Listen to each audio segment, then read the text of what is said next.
Yes, webale kubanga okyagobera Redison TV wasuza otya wasiibye otya okusinzira ku ssaawa n'ensi eyo gy'osinzira okubanga otugoberera wano ku Redison TV. Neebaza abasubscribinga ku channel eno abatambula naffe mu updates eza buli lunaku ku channel eno. Mwebale kubanga mutambula naffe, mbaagala nnyo. Kati gw'atannaba kubanga osubscribinga nja kukusaba chikole kirira wansa olaba ekigambo subscribe kikwateko o subscribing ku channel eno okwate ne ku kade aka notification nga bwentero kikugamba ojja kubeera omu kwabo abanasooka nga okumanya singa Redison TV enaabe ine ensonga yonna gyetaddeyo era ojja kubeera omu kwabo abanaabeeranga notified nga tugenda mu programs zaffe eza buli lunaku.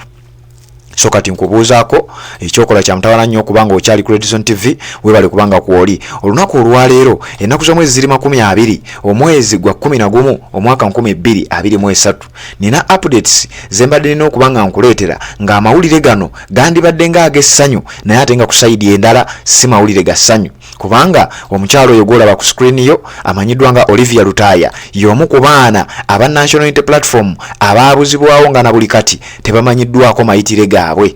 Olivia LUTAAYA aleetebwa mu kkooti olunaku olw'enkya ng'ennaku z'omwezi 21 omwezi guno ogw'e11 omwaka 2023.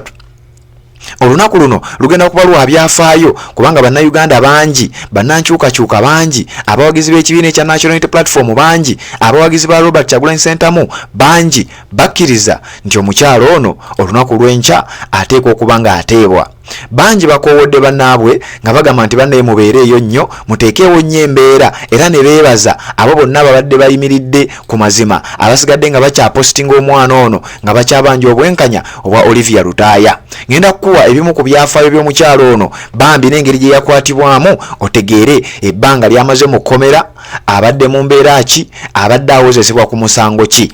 Olivia LUTAAYA y'omu ku bantu abaabuzibwawo nga bawambibwa drones ez'abasajja aba SFC ez'abasajja abakolera ebitongole by'okwerinda omuli ISO, UPDF ne Uganda Police. Omukyalo ono okusinziira ku sources ez'enjawulo omukyalo ono amanyiddwa nga Olivia LUTAAYA yabuzibwawo wakati w'omwezi gw'okusatu n'omwezi ogw'okutaano omwaka gwa 2021 nga twakava mu kalulu ako akaalimu vulugu. Baamubuzaawo okuva mu bitundu ebiteeberezebwa okubanga ebitundu ebimanyiddwa nga Kireka, Nankulabye, Kawempe, Nateete, Nakasero, Jinja Road, Jinja yennyini oba Embaale ateeberezebwa okubanga ali mu bitundu ebyo wabula nga yabuzibwawo wakati w'omwezi gw'okusatu n'omwezi gw'okutaano omwaka gwali gwa 2021. Omukyalo ono yabuzibwawo akabinja akaali kamanyiddwa nga balibali group. Akabinja ako simanyi oba omuntu asobola okukajjukira obulungi, waliwo akabinja ke bayita balibali group. Akabinja kano kagambibwa okuba nga ke kaabuzaawo omwana ono amanyiddwa nga Olivia LUTAAYA. Naye nga akabinja kano okusinziira ku byogerebwa abantu abamu babibuusabuusa bagamba nti akabinja kano kabadde kaludde ebbanga nga tekakolagana na gavumenti kabeera katya nga ke kaabuzaawo omwana ono. Kigambibwa okusinziira ku sources ez'enjawulo era endala gy'enzija amawulire kigambibwa nti Olivia LUTAAYA abamu bagamba mbu yawambibwa mu makaage e Namuwongo gye yali asangibwa oba gye yali abeera.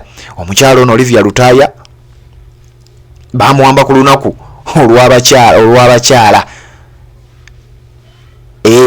era ebigambibwa oba ebigambo ebyogerebwa ku mukyalo ono amanyiddwa nga Olivia LUTAAYA byanjawulo naye nga byonna kitukakatako okubanga tubikuwa wabula ng'ekisinga obukulu mu updates zino nti olunaku olw'enkya ng'ennaku z'omwezi 21 Olivia LUTAAYA lwaleetebwa mu kkooti okubeera ng'awozesebwa naye ekyenjawulo nti tali yekka era si ye yekka yawambibwa era si ye yekka agenda okubanga aleetebwa mu kkooti. Olivia LUTAAYA alina abantu abalala abawererako ddala gwe munnanga ali ku Redison TV.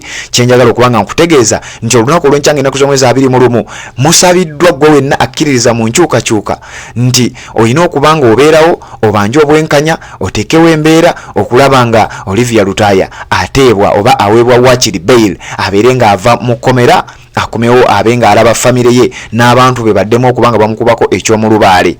Bantegeezezza nti ebimu ku bireetedde abasajja bano okupondooka babeere nga baleeta Olivia LUTAAYA ne basibe banne okubanga babaleeta mu kkooti ebadde pressure okuva ku social media, ebadde pressure okuva mu bantu ab'enjawulo, ebadde pressure gwe awuliriza Redison TV ku budde buno gy'otaddewo okubanga obanja obwenkanya obw'abaana bano.